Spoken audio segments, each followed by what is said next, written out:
Hi hello movie lovers, welcome to MB creative talk. So ఈరోజు మనం మాట్లాడుకోబోయే movie review వచ్చేసి dude. So ఈ movie ఎలా ఉంది, బాగుందా బాగాలేదా, ఎవరు చూడొచ్చు ఎవరు చూడకూడదు అనేది చాలా క్లారిటీగా చెప్తాను. సో దట్ మీకు క్లారిటీ వస్తుంది. అలాగే నా వీడియోని లైక్ చేయండి, షేర్ చేయండి అండ్ నా ఛానల్ని సబ్స్క్రైబ్ చేయడం మర్చిపోవద్దు. సో ఎందుకంటే నా ఛానల్లో నేను మీకు హెల్త్ ఫ్యాక్ట్స్ పెడుతున్నాను, అట్లాగే మూవీ రివ్యూస్ పెడుతున్నాను. మూవీ రివ్యూస్ మీకు ఎలా ఉంది అని అన్నది నా ఒపీనియన్తో మీకు ఒక క్లారిటీ ఇవ్వడానికి, అట్లాగే హెల్త్ ఫ్యాక్ట్స్ కూడా ఏంటంటే ఇది మీకు ఉపయోగం కూడా ఉంటుంది. కాబట్టి నా ఛానల్ని ఎంకరేజ్ చేయండి. అండ్ ఇప్పుడు మనం మూవీ రివ్యూలోకి వెళ్ళిపోదాం. సో మూవీలో చేసినటువంటి యాక్టర్స్ ఎవరు అని అంటే ప్రదీప్ రంగనాథన్, మమితా బైజు, నేహా శెట్టి అండ్ సత్య, రోహిణి, శరత్ కుమార్. సో వీళ్ళు మెయిన్గా మూవీలో కనబడతారు అండ్ కొంతమంది యాక్టర్స్ కూడా ఉన్నారు. సో ఇందులో మనం చెప్పుకోదగ్గ మూవీ థీమ్ ఏంటి అంటే పరువు హత్యలు అనే ఒక కాన్సెప్ట్తోనే తీశారనమాట. సో ఇది పెద్ద ఏదో ఒక సస్పెన్సో లేకపోతే ఒక మర్డర్ మిస్టరీ అట్లాంటివి ఏమి ఉండవు కానీ, సో అంటే పరువు హత్యలు అనే ఒక చిన్న కాన్సెప్ట్ని తీసుకొని దాన్ని ఒక కామెడీ వేలో చెప్పడానికి ట్రై చేశారు. సో అది బాగుందా బాగాలేదా అని అన్నది నేను ఇప్పుడు తర్వాత క్లారిటీగా చెప్తాను.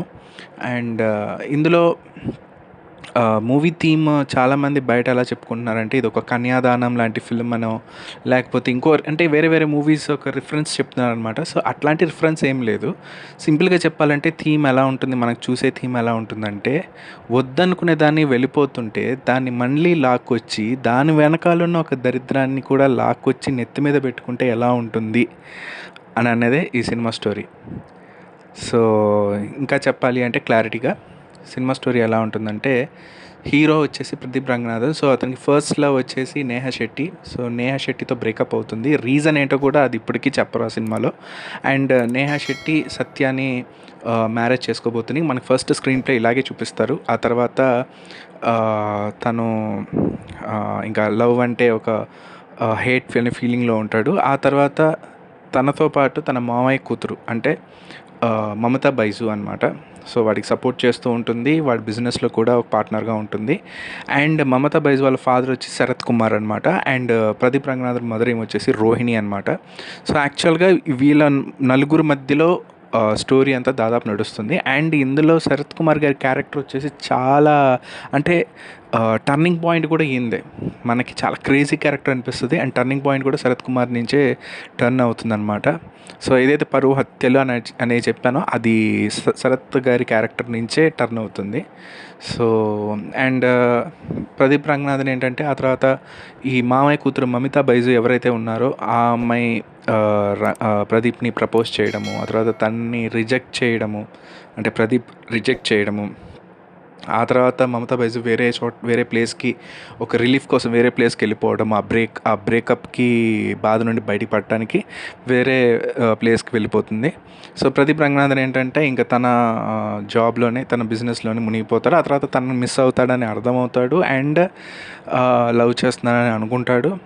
సో ఆ తర్వాత మళ్ళీ శరత్ కుమార్ని కలిసి అండ్ ఆ తర్వాత మళ్ళీ ప్రపోజల్ పెట్టి ఇంకా పెళ్ళి దాకా తీసుకొస్తారనమాట. ఇక్కడ ట్విస్ట్ ఏంటంటే మమతా బైజు ఆల్రెడీ ఆ ప్లేస్లో వెళ్ళిపోయిన దాని తర్వాత అక్కడ ఒక అబ్బాయి నచ్చి వాడితో ప్రేమన లేకపోతే మళ్ళీ ప్రదీప్ రంగనాథ్ని పెళ్లి చేసుకోవాలా అనే ఒక కన్ఫ్యూజన్లో ఉన్నప్పుడు ఆ కన్ఫ్యూజన్ క్లారిటీ కూడా ఇస్తాడనమాట ప్రదీప్. ఆ తర్వాత మళ్ళీ వాళ్ళిద్దరిని కలిపి ఆ తర్వాత వాళ్ళిద్దరు బయటపడాలన్నా పడలేరు, ఎందుకంటే శరత్ కుమార్కి చాలా ఇన్ఫ్లుయెన్స్ ఉంటుంది, ఒక మినిస్టర్ అనమాట. సో ఆ తర్వాత ప్రదీపే ఇంకా మళ్ళీ మమతా బైజుని పెళ్లి చేసుకొని ఆ తర్వాత ఆ పెళ్లి చేసుకున్న అమ్మాయిని తన లవర్తో కలపాలని, అంటే సేమ్ మన ఆర్యా 2 టైప్లా అనిపిస్తుంది అనమాట ఫ్లేవర్ అంతే. సో అప్పటికి మమతా బైజు ఆల్రెడీ అతనితో అప్పటికి లవ్లో ఉంటుంది. అండ్ వాళ్ళిద్దరినీ వేరే దేశానికి పంపించేయాలి అండ్ వాళ్ళు అక్కడ దూరంగా ఉంటే కలిసి ఉంటారనే ఒక విధానంతో వాళ్ళిద్దరిని వీసాకి అప్లై చేయించి అన్నీ చేసిన దాని తర్వాత అక్కడ మళ్ళీ మమతా బైజు ప్రెగ్నెంట్ అని తెలియటం, ఆ తర్వాత మళ్ళీ బిడ్డ పుట్టడం. సో ఆ తర్వాత శరత్ కుమార్కి ఏమిటంటే తనకి తన క్యాస్ట్ అంటే చెల్లెలు కొడుకు కాబట్టి ప్రదీప్తోనే ఇంకా అందరూ చుట్టరికం వాళ్ళే అందరూ పక్కనే ఉంటాం కాబట్టి అని అనుకునే క్యారెక్టర్ అనమాట. సో అప్పుడు దాకా వీళ్ళు చెప్పరనమాట. సో లాస్ట్లో అది బయటపడుతుంది. ఆ తర్వాత మళ్ళీ ట్విస్ట్ అవుతుంది. అండ్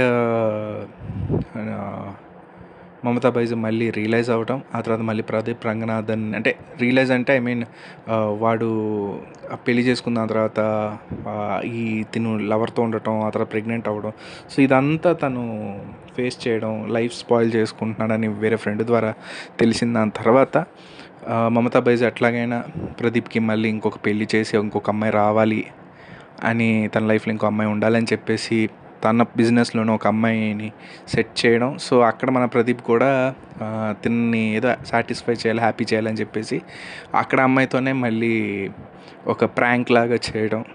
సో అదే మళ్ళీ సీరియస్ అయిపోద్ది అనమాట. లాస్ట్కి అమ్మాయి నిజంగా ఇష్టపడుతుంది. సో సినిమా అంతా ఇలాగే ఉంటుందన్నమాట. సో కామెడీ ట్రాక్ మీద నడుస్తుంది.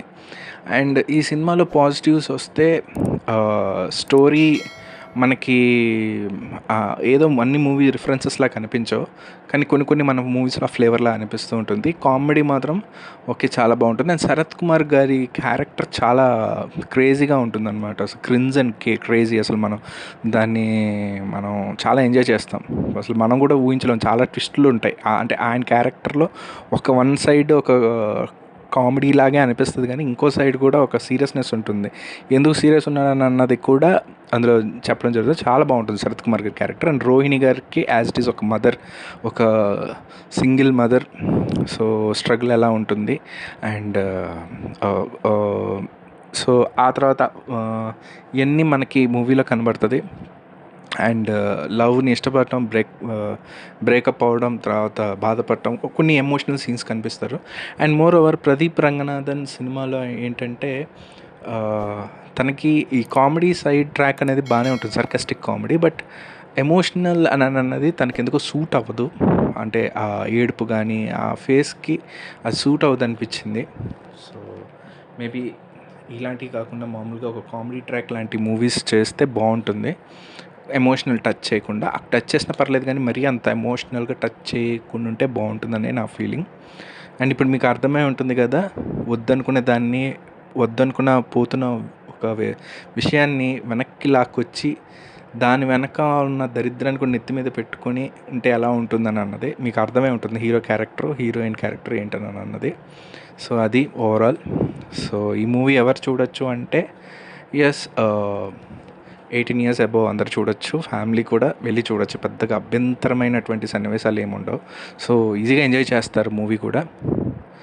సో నా పరంగా అయితే ప్రదీప్ రంగనాథన్ అండ్ మిగతా యాక్టర్స్ శరత్ కుమార్ కానీ, రోహిణి గారు కానీ, అండ్ మమతా బైజు కానీ, సో వీళ్ళందరినీ బేస్ చేసుకుని, స్టోరీ లైన్ బేస్ చేసుకుని నేను ఈ మూవీకి ఇచ్చే రేటింగ్ ఎంత అంటే